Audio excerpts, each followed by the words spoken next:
श्राद्ध कथम करणीयम, क्यों करना चाहिए, ऐसा प्रश्न करते हैं। तो इसके लिए हमारे यहाँ महापुरुषों ने बतलाया, जो ज्योतिष शास्त्र विद भी बताते हैं कि अगर हम श्राद्ध कर्म नहीं करते हैं, पितरों के प्रति कृतज्ञता नहीं व्यक्त करते, तो हमें बाधा लगती है। बाधा मतलब हमारे जीवन में बाधाएं आती हैं, उसी को पितृदोष कहा जाता है। जैसे काल सर्पादि योग जो बनते हैं, ये भी पितृदोष का ही परिणाम है। अब इस पितृदोष से मुक्ति के लिए 15 दिन जो है पितरों के निमित्त जो है आप ब्रह्म गायत्री का जप करो, अपने इष्ट की उपासना विशेष रूप से करो पितरों के निमित्त। तो जहाँ पर भी हैं, जैसे हैं, उनकी आत्मा शांत रहेगी, भगवान के चरणों में भक्ति प्रदान होगी, श्री चरणों में जगह प्राप्त होगा। और पितृदोष निवृत्ति के लिए कर्मकांड में भी हमारे यहाँ त्रिपिंडी श्राद्ध है, जो है त्रिपिंडी श्राद्ध के माध्यम से पितृदोष मुक्त हो जाता है व्यक्ति। और नहीं तो यहाँ तक असर मैंने देखा है, कईयों के यहाँ जो है पितृदोष से जो बाधित हैं, वंश परंपरा ही अवरुद्ध हो जाती है, माने आगे वंश परंपरा बढ़ती ही नहीं। फिर जा कर के जो समझदार कर्मकांडी हैं और मर्मज्ञ हैं, जानकार हैं, उनके माध्यम से जब ये श्राद्ध कर्म करते हैं, तीर्थस्थलों में जा कर के त्रिपिंडी श्राद्ध इत्यादि और अनुष्ठान के द्वारा पितरों की शांति जब करते हैं, प्रसन्न होते हैं पितर, तो वंश परंपरा फिर जागृत होती है, बढ़ती है। तो कहने के तात्पर्य 15 दिन जो हमें पितरों की उपासना के लिए ऋषियों ने परंपरा बना करके सुअवसर दिया है, इसमें हम श्राद्ध कर्म के द्वारा उनकी उपासना करते हैं, उनको प्रसन्न करने की कृपा प्राप्त करने की याचना करते हैं। श्राद्ध, इसकी व्याख्या की गई शास्त्रों में, श्रद्धया क्रियते दीयते इति श्राद्धम, जो श्रद्धापूर्वक जो है विनम्र भाव से पितरों के निमित्त, जो आपके पूर्वज हैं उनके निमित्त जो है उनका कर्ज है आपके ऊपर, माने उन्होंने कृपा करके उनके माध्यम से तो आप जीवन धारण किए हो, तो जो उन्होंने त्याग तपस्या करके आपको ऐसा इस योग्य बनाया है, उनके निमित्त आपका कर्तव्य है। जिस तिथि को, जो तिथि होती है परंपरा में हमारे प्रतिपदा से लेकर अमावस्या तक जो तिथि तो होगी ही, जिस दिन उनका शरीर छूटा होगा, तो उस तिथि को और यह तिथि याद नहीं है किसी भी प्रकार का, तो माताओं के लिए मातृनवमी के दिन श्राद्ध करो, और पितरों के लिए जो है अमावस्या, इस दिन जो है जा करके तीर्थस्थल में या कोई कर्मकांडी ब्राह्मण को बुला करके तर्पण मार्जन पिंडदान करके श्रद्धापूर्वक जो है उनको प्रसन्न करने की जो है आप व्यवस्था करो और प्रसन्न करो। और साथ में दान, श्रद्धा दीयते क्रियते, श्रद्धापूर्वक जो है दान भी किया जाता है। अगर ऐसी व्यवस्था आपके पास नहीं है, बाई चांस दैव संयोग से, तो ठीक है। एक परंपरा ये भी है कि योग्य ब्राह्मण को बुला करके आप जो है उनको भोजनादि प्रदान करें, दक्षिणा देकर, वस्त्रादि देकर संतुष्ट करें। लेकिन योग्य ब्राह्मण देशे काले च पात्रे च तद्दानम सात्विकम स्मृतम, गीता में भगवान ने बताया, योग्य पात्र को दे करके दान जो है वह दान आपका फलीभूत होता है। किसी ऐसे अपात्र को आप दान दे दिए, वह जा कर के कुछ उल्टा सीधा खा लिया और उस धन का जो है दुरुपयोग किया, तो उससे आप पुण्य के तो नहीं, लेकिन प्रायश्चित के जरूर दंड के भागी बन जाओगे। इसलिए हमारे यहाँ दान की भी बड़ी महिमा है। गोस्वामी जी ने रामायण में भी लिखा है, आप लोग पढ़े होंगे या पढ़िएगा, प्रगट चारि पद धर्म के कलिमहु एक प्रधान, एन केन विधि दीने दान करई कल्याण। 4 पद धर्म के हैं, सत्य, तप, दया और दान। तो दान एन किन विधि ने दान करे कल्याण, किसी भी तरह से भाव कुभाव अनखाल से हूँ, आप किसी भी तरह से थोड़ा करो, ज़्यादा करो, मध्यम श्रेणी से करो, कुछ करो जरूर, क्योंकि धन की 2 गति होती है, भोग और दान। तीसरी गति नाश होना, नष्टस्य कान्या गति, जो नष्ट हो रहा है, नाश हो रहा है, उसकी क्या गति होगी। तो स्वयं भोग करो और दूसरों को दान करो, सहयोग करो। इसी को हमारे यहाँ परोपकार भी कहते हैं। परहित लाग तजें जी देही संत संत प्रशंसई तेहि। तो कहने का तात्पर्य रहा, ये परंपरा हमारे यहाँ गोस्वामी जी ने भी रामायण में उद्धरण करके बतलाया है।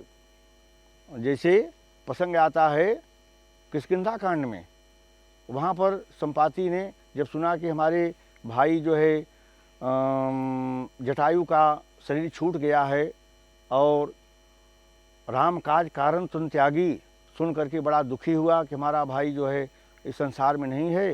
तो उसने बंदर भालुओं से कहा, भाई मोहि ले जाऊँ सिंधु तट देहूँ तिलांजलि ताहि, मुझे आप लोग समुद्र के तट पर ले चलो, क्योंकि वह व्रत था और पंख वगैरह भी नहीं थे। तो ले गए सभी सहायता से समुद्र के किनारे। उसने वहाँ पर जटायु के नाम की तिलांजलि जलांजलि दी और भगवान से प्रार्थना किया कि भगवान हमारे भाई को अपने श्री चरणों में आप स्थान दो।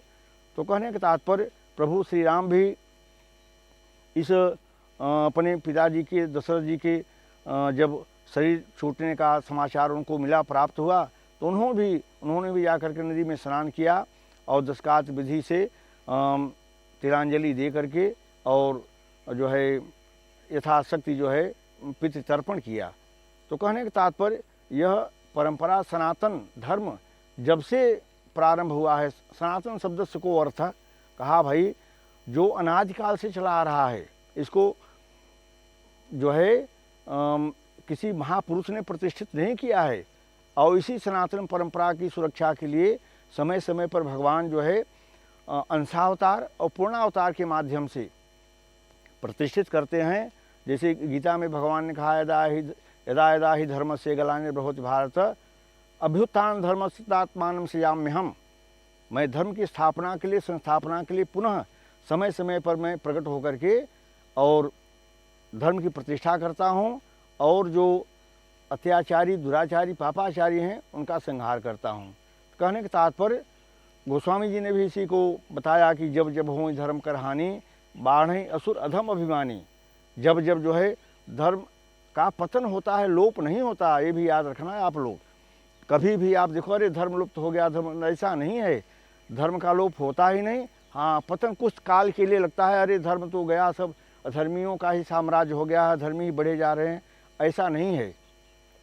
धर्म का पतन होता है, लेकिन फिर भगवान कभी अंशावतार से कभी पूर्णावतार ग्रहण करके जो है अवतरण का तात्पर्य होता है अपने स्तर से नीचे आना, अपने स्तर से नीचे आकर के फिर नर लीला। जैसे गोस्वामी जी ने लिखा, उमा एक अखंड रघुराई नर गति भगत कृपालु दिखाई, वह जगत निंदा जगताधार से स्वरंता में सर्व साक्षी प्रभु जो कण कण में व्याप्त है, बृहते व्याप्ति व्याप्त है, वह निराकार से साकार रूप में प्रकट होकर के मानव शरीर धारण करके अपने चरित्र के द्वारा जो है प्रतिष्ठा प्रदान करता है, मर्यादा प्रदान करता है, सीमा प्रदान करता है।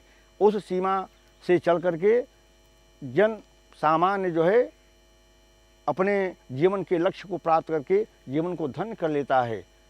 हमारे यहाँ किसी महापुरुष ने लिखा, लीक लीक गाड़ी चले, लीके चले सपूत, लीक छांड तीनों चले, कायर क्रूर कपूत। जो सपूत हैं, सुपुत्र हैं, मर्यादित जीवन यापन करने वाले हैं, वे जो परंपरा बनी हुई है उसी परंपरा से यद्यप सिद्धम लोक विरुद्धम न करणीयम, कहा सिद्ध है फिर भी लोक रीति नहीं कहती है तो नहीं करते। तो कहने का तात्पर्य जो परंपरा ऋषियों ने बनाया हुआ है उस परंपरा से चल करके स्वयं जीवन को धन्य करते हैं, आने वाली पीढ़ी के लिए भी प्रेरणा प्रदान करके अपने जीवन को धन्य बना लेते हैं। तो कहने का तात्पर्य इन श्राद्ध के दिनों में जो 15 दिन का पक्ष है, इसमें पितरों की उपासना करके उनसे हम आशीर्वाद प्राप्त करते हैं और उनके निमित्त दिया हुआ दान। हाँ, याद रखना, ये बड़ी मेन बात है, मुख्य बात ये है कि हम कई बार लोग कहते हैं कि पितर पता नहीं हमारे पितृदेव कहाँ पर हैं, किस लोक में हैं, हम जो दे रहे हैं उनको मिलेगा कि नहीं। तो इसके लिए हमारे यहाँ महापुरुषों ने उदाहरण दिया कि भाई देखो, हमारे द्वारा दिया हुआ प्रदत्त जो कुछ भी वस्तु है, जहाँ जिस लोक में हैं और जो उनको चाहिए प्रिय होता है वही उनको प्राप्त होता है। जैसे उदाहरण के निमित्त आप समझ लीजिए कि आपका कोई अपना शुभचिंतक कहीं विदेश में बैठा है, America, Canada, England, Suriname, Trinidad, Guyana, Holland, इन देशों में बैठा हुआ है। अब आप यहाँ से उसको यहाँ से इंडियन रुपीस पैसा भेजिए, 1000 रुपये भेजिए, हॉलैंड, अमेरिका भेज दीजिए। अब यहाँ से पैसा जाएगा वो तो रुपया उनको नहीं मिलेगा। वहाँ की जो करेंसी है, डॉलर, यूरो, दिनार, गिल्डर, जो कुछ भी वहाँ के द्रव्य है, उसी रूप में कन्वर्ट होकर के, परिवर्तित होकर के उनको उतना पैसा मिल जाएगा। कहने के तात्पर्य आपके पितृ जिस लोक में हैं, जहाँ पर भी हैं, जिस योनि में हैं, जो आप दोगे उनको वहीं पर उस रूप में, सुविधा रूप में प्रदान होगा। क्योंकि एन किन विद्य दें दान करे कल्याण, दान दिया हुआ वह उनका तो कल्याण करेगा, साथ में उनके कृपा के भाजन आप बनोगे। तो कहने का तात्पर्य रहा कि पितृ ऋण, देव ऋण, ऋषि ऋण, ये सारे ऋण माने कर्ज होता है, उनका भार हमारे ऊपर है। महापुरुषों ने, ऋषियों ने अनुसंधान करके पितरों की उपासना के लिए, उनकी कृपा प्राप्त करने के लिए, वो देव योनि के वासी हैं, उनसे हम आकांक्षा करते हैं, कामना करते हैं, प्रभु आप सभी प्रसन्न रहिए। और मैं श्रद्धापूर्वक जो दे रहा हूँ, पत्रम पुष्पम फलम तोयम, उसको आप स्वीकार करिए और हमारे परिवार के ऊपर, समाज के ऊपर, देश के ऊपर, राष्ट्र के ऊपर जो है अपनी कृपा दृष्टि बनाए रखिए। आज इन्हीं विचारों के साथ मैं अपनी वाणी को विश्राम देता हूँ। अद्वितीयम हरिओम।